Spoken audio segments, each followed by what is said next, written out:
السلام علیکم ورحمۃ اللہ نحمدہ ونصلی علی رسولہ الکریم اما بعد فاعوذ باللہ من الشیطان الرجیم بسم اللہ الرحمن الرحیم یوم ندعو کل اناس بامامہم۔ سورۃ بنی اسرائیل آیت نمبر 71 میں ہے۔ اللہ پاک فرماتے ہیں کہ جس دن ہم بلائیں گے، یعنی قیامت والے دن ہم بلائیں گے سب کو ان کے اماموں کے ساتھ۔ سورۃ بنی اسرائیل آیت نمبر 71 میں اللہ پاک فرماتے ہیں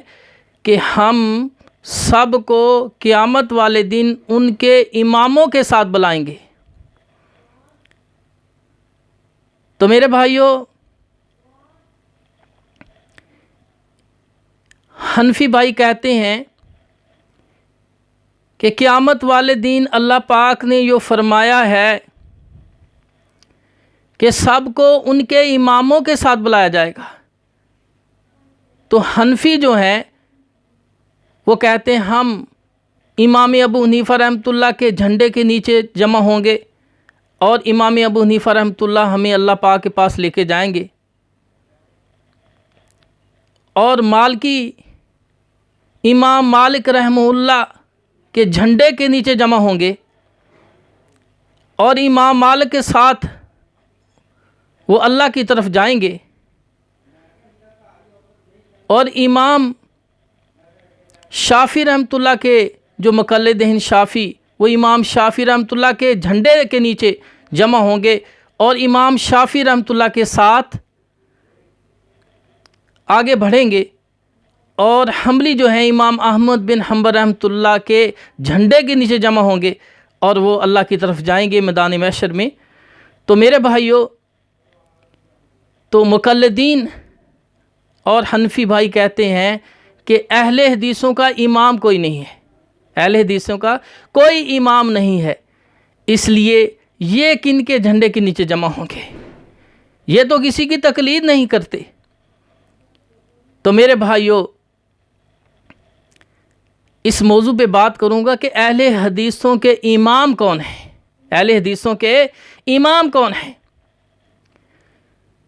تو دیکھیں، توجہ فرمائیں، دیوبندیوں کے مفتی رشید احمد لدھیانوی دیوبندی، 2 کتابوں میں ان کا فرمان ہے، احسن الفتاوی جلد نمبر 1 صفحہ 316 میں، اور مودودی صاحب اور تقریب اسلام صفحہ 20 میں۔ ان دونوں کتابوں میں ہے، مفتی رشید احمد لدھیانوی دیوبندی لکھتے ہیں تقریباً 3 صدی ہجری میں اہل حق جزوی، فروعی اور جزوی مسائل کے حل کرنے میں اختلاف کے پیش نظر 5 مکاتب فکر قائم ہو گئے، یعنی مذاہب اربعہ اور اہل حدیث۔ اس وقت سے لے کر آج تک انہی 5 طریقوں میں حق کو منحصر سمجھا جاتا رہا۔ تو میرے بھائیوں، مفتی رشید احمد لدھیانوی دیوبندی کیا فرما رہے ہیں کہ تقریباً 3 صدی میں، یعنی امام احمد بن حنبل رحمۃ اللہ 241 ہجری میں فوت ہوئے، تو ان کی وفات کے بعد یعنی 3 صدی ہجری میں اہل حق جو تھے، اہل سنت جو تھے، 5 فرقوں میں تقسیم ہو گئے، مذاہب اربعہ اور اہل حدیث۔ مذاہب اربعہ حنفی، مالکی، شافعی، حنبلی، یہ 4 مذاہب اربعہ، اور اہل حدیث۔ اور اہل حدیث کون؟ جو نہ تو کسی امام کی تقلید کرتے ہیں، ان اماموں میں سے کسی کی تقلید کرتے ہیں، نہ ہی خود مجتہد ہیں۔ جیسا کہ مفتی عبدالرشید نعمانی دیوبندی الکلام المفید صفحہ 127 میں لکھتے ہیں، اور علامہ ابن تیمیہ رحمۃ اللہ مجموعہ فتاوی جلد نمبر 20 صفحہ 40 میں لکھتے ہیں۔ ان دونوں کتابوں میں یہ بات لکھی ہوئی ہے کہ امام ابن تیمیہ رحمۃ اللہ فرماتے ہیں کہ بیان کرنے سے پہلے کہتے ہیں الحمدللہ رب العالمین، پھر کہتے ہیں امام بخاری اور امام ابو داؤد رحمہ اللہ یہ فقہ کے امام اور مجتہد ہیں، مجتہد مطلق ہیں۔ رہے امام مسلم، امام ترمذی، امام نسائی، امام ابن ماجہ، امام ابن خزیمہ، امام ابو یعلا اور امام بزار رحمۃ اللہ غیرہم وغیرہ وغیرہ کہتے ہیں وہ اہل حدیث کے مذہب پر تھے، وہ اہل حدیث کے مذہب پر تھے، اور وہ ان میں سے کسی امام کی تقلید معین کرنے والے مقلدین میں سے نہیں تھے، نہ ہی وہ مجتہد تھے۔ امام مسلم، امام ترمذی، امام نسائی، امام ابن ماجہ، امام ابن خزیمہ، امام ابو یعلا وغیرہ یہ امام جو ہیں یہ نہ تو ان میں سے کسی امام کی تقلید کرتے تھے اور نہ ہی یہ خود مجتہد تھے، یہ اہل حدیث کے مذہب پر تھے۔ اہل حدیث نہ کسی کی ان اماموں میں سے کسی کی تقلید کرتے ہیں اور نہ ہی یہ مجتہد ہیں، یعنی تیسری صدی کے بعد نہ تو یہ مجتہد ہیں اور نہ یہ کسی ان اماموں میں سے تقلید کرتے ہیں۔ تو میرے بھائیوں، تو اہل حدیث جو ہیں جس طرح دوسرے فرقے، جماعتیں یا مسالک کے لوگ اپنے اپنے امام کی دعوت دیتے ہیں، اسی طرح اہل حدیث بھی اپنے امام کی دعوت دیتے ہیں۔ جس طرح حنفی بھائی جو ہیں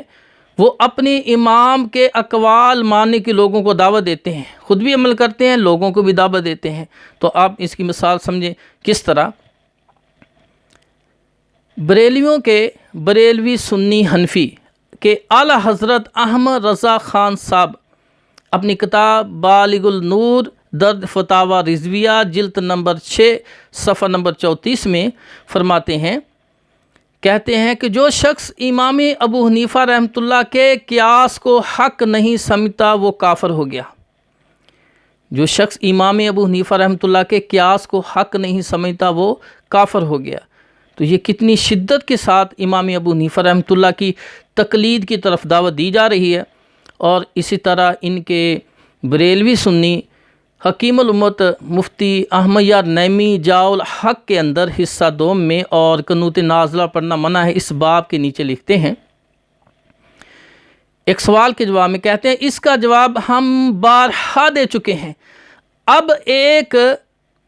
فیصلہ کن جواب عرض کرتے ہیں، وہ جواب یہ ہے کہ ہمارے دلائل یہ روایات نہیں ہیں، یہ احادیث جو ہیں یہ روایات نہیں ہیں، ہماری اصل دلیل امام اعظم ابو حنیفہ رحمۃ اللہ کے اقوال ہیں۔ امام ابو حنیفہ رحمۃ اللہ کا جو قول ہے وہ ہماری دلیل ہے، یہ حدیثیں جو ہیں یہ روایات ہمارے دلائل نہیں ہیں، یہ فیصلہ کن جواب انہوں نے دیا۔ تو میرے بھائیوں، یہ بھی امام ابو حنیفہ رحمۃ اللہ کی شدت کے ساتھ دعوت دی جا رہی ہے، خود بھی اس پر عمل کرتے ہیں۔ اور اسی طرح علامہ ابو الحسن کرخی حنفی اپنے رسالہ 8 صفحہ 8 اور 9 میں لکھتے ہیں، یہ ان دونوں کے دیوبندیوں کے بڑے امام ہیں اور رسول کی کتابیں لکھنے والے ہیں۔ یہ لکھتے ہیں اپنی کتاب رسالہ کرخی صفحہ 8 اور 9 کے اندر، لکھتے ہیں قانون حنفیت یہ ہے کہ کوئی آیت بھی ہمارے مذہب حنفی کے خلاف آئے گی تو اس کو منسوخ تصور کیا جائے گا یا اس میں ترجیح کی کوئی صورت پیدا کی جائے گی، اور اسی طرح حدیث رسول ہمارے مذہب حنفی کے خلاف کوئی حدیث رسول آئے گی یا صحابی کا قول صحابی آئے گا تو اس کے بارے میں بھی قانون حنفیت یہی ہے۔ تو میرے بھائیو،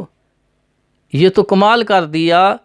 امام ابو حنیفہ رحمۃ اللہ تقلید کا کہ ہمارے مذہب حنفی کے خلاف اگر اللہ کی بات بھی آ جائے، یعنی قرآن کی آیت رب کی بات ہے، مذہب حنفی کو ایک طے قانون حنفیت یہ ہے کہ کوئی آیت بھی مذہب حنفی کے خلاف آئے گی تو اس کو منسوخ تصور کیا جائے گا۔ منسوخ سمجھتے ہیں؟ جس طرح ہم بیت المقدس کی طرف منہ کر کے نماز پڑھتے تھے اس کے بعد ہم بیت اللہ کی طرف منہ کر کے نماز پڑھتے ہیں، تو بیت المقدس کی طرف منہ کر کے نماز پڑھنا منع ہو گیا، اب اس طرف منہ نہیں کریں گے۔ تو کہتے ہیں جو بھی آیت ہمارے مذہب حنفی کے خلاف آئے گی تو اس کو منسوخ تصور کیا جائے گا، یا پھر مذہب حنفی اور آیت مبارکہ میں ترجیح کی کوئی صورت نکالی جائے گی۔ ترجیح کی صورت کیا ہوتی ہے؟ یوں بھی ٹھیک ہے اور یوں بھی ٹھیک ہے، پھر بھی یہ بھی ٹھیک ہے یہ بھی ٹھیک ہے، لیکن ہمارے امام کی جو بات ہے، مذہب حنفی کی جو بات ہے وہ بہتر ہے، عمل اسی پر کریں گے، کیونکہ کہتے ہیں کہ امام ابو حنیفہ رحمۃ اللہ کی تقلید کرنا ہم پر واجب ہے، ہم حنفیوں پر واجب ہے۔ تو میرے بھائیو، یہ میں نے 2-3 مثالیں دی ہیں، تقریباً 18-19 مثالیں اس وقت میں دے سکتا ہوں، لیکن موضوع لمبا نہ ہو جائے۔ تو بات بیان کرنے کا، مثال دینے کا مقصد کیا تھا کہ حنفی، شافعی، مالکی اور اس طرح جعفری بھی اپنے اپنے امام کی لوگوں کو دعوت دیتے ہیں اور ان کی تقلید کو واجب سمجھتے ہیں، اور ان پر خود بھی عمل کرتے ہیں، دوسروں کو بھی اس کی طرف پیسہ خرچ کر کے کتابوں کے ذریعے اور اس کی طرف دعوت دی جاتی ہے، محنت کی جاتی ہے، تبلیغ کی جاتی ہے، ترغیب دی جاتی ہے۔ تو اس طرح میرے بھائیو، اہل حدیث بھی اپنے امام کی لوگوں کو دعوت دیتے ہیں،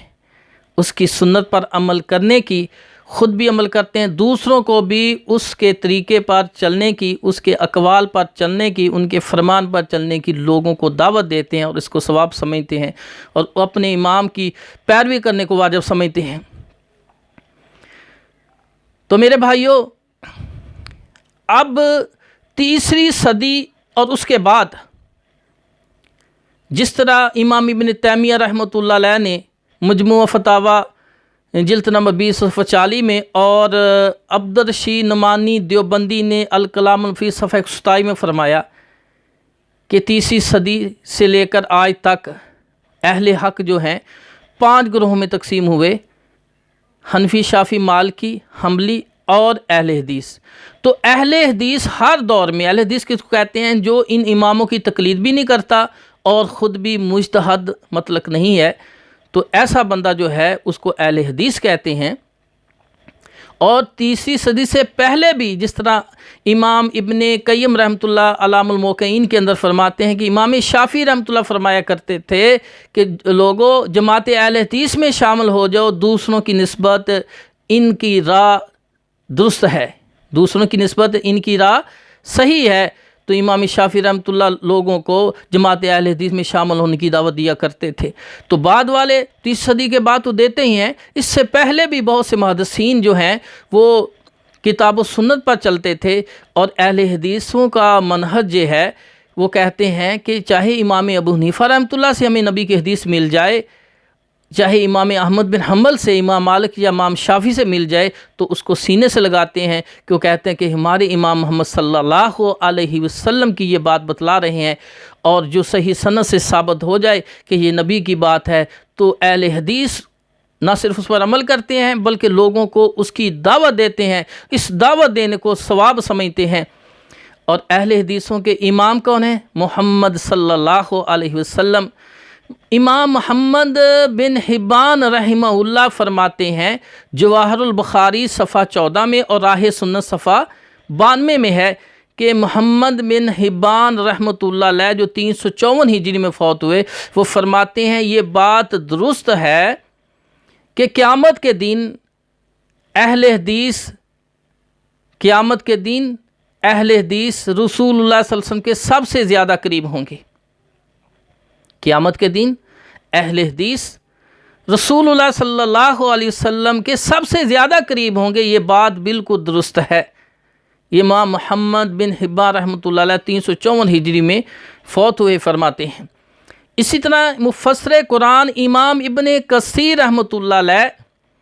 تفسیر ابن کثیر جلد نمبر 4 اور صفحہ 164 میں، اور دوسری کتاب ہے تفسیر قرآن العظیم جلد نمبر 3 صفحہ 26 میں، یعنی اس آیت میں سورہ بنی اسرائیل آیت نمبر 71، یوم ندعو کل اناس بامامہم، یعنی جس آیت میں اللہ نے فرمایا ہے کہ جس دن قیامت والے دن اللہ پاک ان سب کو ان کے اماموں کے ساتھ بلائیں گے، تو اس آیت کی تفسیر میں امام حافظ ابن کثیر رحمۃ اللہ علیہ جو 774 ہجری میں فوت ہوئے ہیں، وہ فرماتے ہیں کہ اس آیت میں فضیلت ہے اہل حدیثوں کے لیے۔ اہل حدیثوں کو یہ شرف اور انعام حاصل ہے کہ ان کے امام محمد صلی اللہ علیہ وسلم ہیں۔ وہ صرف اپنی طرف سے بات نہیں کر رہے، وہ لکھتے ہیں کہ بعض سلف صالحین نے فرمایا ہے۔ سلف صالحین کہتے ہیں صحابہ، تابعین، تبع تابعین، محدثین، ان کو خیر القرون کے زمانے کے لوگ جو تھے، اہل حق تھے، وہ اس کو سلف صالحین کہا جاتا ہے۔ تو امام ابن کثیر رحمۃ اللہ علیہ 774 ہجری میں فوت ہونے والے یہ امام ہیں، فرماتے ہیں کہ بعض سلف صالحین نے فرمایا ہے کہ اس آیت میں اہل حدیثوں کے لیے فضیلت ہے کہ ان کے امام جو ہیں محمد صلی اللہ علیہ وسلم ہیں۔ تو کتنا بڑے یہ مقام ہے اہل حدیثوں کا کہ ان کو اللہ پاک نے یہ سب سے بڑا انعام دیا ہے کہ ان کو امام محمد صلی اللہ علیہ وسلم دیے ہیں، اور دوسروں کسی کو امام ابو حنیفہ دیا ہے، کسی کو امام مالک، کسی کو امام شافعی، کسی کو احمد بن حنبل دیے ہیں، کسی کو امام جعفر صادق دیے ہیں۔ تو میرے بھائیوں، مفسر قرآن حافظ ابن کثیر رحمۃ اللہ علیہ فرماتے ہیں اس آیت میں اہل حدیثوں کے لیے بڑی فضیلت ہے کہ سلف صالحین رحمۃ اللہ نے فرمایا ہے کہ محمد صلی اللہ علیہ وسلم اہل حدیثوں کے امام ہے، اہل حدیثوں کو یہ شرف انعام ملا ہے اللہ کی طرف سے۔ تو اسی طرح امام جلال الدین سیوطی رحمۃ اللہ 911 ہجری میں فوت ہوئے ہیں، ان کا فرمان ہے اسی آیت یوم ندعو کل اناس بامامہم سورہ بنی اسرائیل 71 کی تفسیر میں، اور بدور الصافرہ فی امور الآخرہ صفحہ 34 میں اس کتاب میں، اور نور صفحہ 27 میں، اور تیسری کتاب ہے تدریب الراوی جلد نمبر 2 صفحہ 126 میں۔ ان تینوں کتابوں میں امام جلال الدین سیوطی رحمۃ اللہ علیہ جو 911 ہجری میں فوت ہوئے ہیں، وہ فرماتے ہیں کہ اس آیت میں اہل حدیثوں کے لیے فضیلت ہے کہ بعض سلف صالحین نے فرمایا ہے کہ رسول اللہ صلی اللہ علیہ وسلم کے علاوہ ان کا کوئی امام نہیں ہے۔ اہل حدیثوں کا رسول اللہ صلی اللہ علیہ وسلم کے علاوہ کوئی امام نہیں ہے۔ تو میرے بھائیوں، اہل حدیثوں کو یہ شرف اور انعام ملا ہے اللہ کی طرف سے کہ انہوں نے محمد صلی اللہ علیہ وسلم کا چناؤ کیا ہے، اور اللہ پاک نے بار بار قرآن میں یہی فرمایا ہے کہ میرے نبی کی پیروی کرو۔ کہیں فرمایا اس انداز میں سورۃ الاعراف آیت نمبر 3 میں، اتبعوا ما انزل علیکم من ربکم ولا تتبعوا من دونہ اولیاء قلیلا ما تذکرون۔ فرمایا جو احکامات میں نے محمد صلی اللہ علیہ وسلم نازل کیے ہیں تو محمد صلی اللہ علیہ وسلم کی تقلید کرو، پیروی کرو، اتباع کرو۔ ولا تتبعوا من دونہ اولیاء، اور اولیاء کی پیروی نہ کرو، ائمہ اربعہ کی پیروی، ائمہ اربعہ اولیاء اللہ ہیں، ائمہ اربعہ کی پیروی نہ کرو، تقلید نہ کرو، محمد صلی اللہ علیہ وسلم کی پیروی کرو جن پر میں نے احکامات نازل کیے ہیں۔ قلیلا ما تذکرون، لیکن بہت تھوڑے لوگ ہیں اس پر عمل کرنے والے ہیں۔ تو اسی طرح کہیں فرمایا لَقَدْ كَانَ لَكُمْ فِي رَسُولِ اللَّهِ أُسْوَةٌ حَسَنَةٌ، تمہارے لیے رسول اللہ صلی اللہ علیہ وسلم کی زندگی بہترین نمونہ ہے۔ سب سے بہتر نمونہ محمد صلی اللہ علیہ وسلم کی زندگی ہے۔ اللہ نے فرمایا میرا رسول جو تمہیں دے لے لو، جس سے منع کرے رک جاؤ۔ تو میرے بھائیوں، رسول اللہ صلی اللہ علیہ وسلم، اسی طرح اس لیے تو امام سفیان بن عیینہ رحمۃ اللہ فرماتے ہیں کہ اپنے اختلاف کو، اپنے مسائل کو محمد صلی اللہ علیہ وسلم پر پیش کرو، آپ کی سیرت پر، آپ کے طریقے پر، آپ کی صورت، اخلاق، طریقے پر ہر مسئلے کو پیش کرو۔ جو محمد صلی اللہ علیہ وسلم کے موافق ہوگا وہ حق ہے، اور جو موافق نہیں ہوگا، مطابق نہیں، وہ باطل ہے۔ تو میرے بھائیوں، اہل حدیثوں کے امام محمد صلی اللہ علیہ وسلم ہیں۔ میری بھی دعوت ہے کہ سارے بھائی محمد صلی اللہ علیہ وسلم کی پیروی کرو، اتباع اور تقلید کرو۔ امام شافعی رحمۃ اللہ اسی لیے تو فرماتے کتاب العلوم میں کہ محمد صلی اللہ علیہ وسلم کے علاوہ کسی کی تقلید جائز نہیں۔ کیا بات کی ہے، سونے کے پانی سے لکھنے والی بات، کہ اس دور میں جب اختلاف اتنا ہے، لوگ اپنے اپنے امام کی دعوت کے لیے، اس کی تقلید کے لیے جھگڑے کرتے ہیں۔ تو میں کہتا ہوں کہ امام شافعی رحمۃ اللہ کی یہ بات سونے کے پانی سے لکھنے کے قابل ہے کہ وہ فرماتے ہیں اپنی کتاب کتاب الام میں کہ محمد صلی اللہ علیہ وسلم کے علاوہ کسی کی تقلید جائز نہیں۔ بھائی ہم تو عالم اتنے بڑے نہیں ہیں، ہم تو طالب علم ہیں، لیکن وہ تو عالم ہے، یہ بھی مانتے ہیں وہ عالم ہے، لوگ کروڑوں کی تعداد میں اس کی تقلید کرنے والے بھی ہیں، اس کو عالم سمجھتے ہیں، مجتہد سمجھتے ہیں، دین کو سمجھنے والا سمجھتے ہیں۔ تو میرے بھائیوں، میں بھی کہتا ہوں جس طرح امام شافعی رحمۃ اللہ فرماتے ہیں لوگوں جماعت اہل حدیث میں شامل ہو جاؤ، دوسروں کی نسبت ان کا راستہ صحیح ہے اور یہ حق پہ ہیں۔ تو میرے بھائیوں، اور جس کو میری بات اچھی لگے تو میرے چینل کو ضرور سبسکرائب کریں، کیوں میرے چینل کا نام ہے دین الاسلام۔ اس چینل کو اللہ نے بھی پسند کی ہے۔ اللہ پاک نے فرمایا الیوم اکملت لکم دینکم واتممت علیکم نعمتی ورضیت لکم الاسلام دینا۔ دین الاسلام کو ہم نے تمہارے لیے پسند کیا ہے۔ جس کو رب نے پسند کیا ہو تو ہمیں بھی کرنا چاہیے۔ تو میرے بھائیوں، اگر بات اچھی لگے میرے چینل کو سبسکرائب کریں، پھر بیل پر بٹن دبائیں تاکہ ہر ویڈیو آنے والی آپ تک پہنچتی رہے۔ اللہ حافظ۔ اللہ آپ کو اور مجھے محمد صلی اللہ علیہ وسلم کے طریقے پر چلنے کی، محمد صلی اللہ علیہ وسلم کو اپنا آئیڈیل بنانے کی توفیق عطا فرمائے۔ وآخر دعوانا ان الحمد للہ رب العالمین۔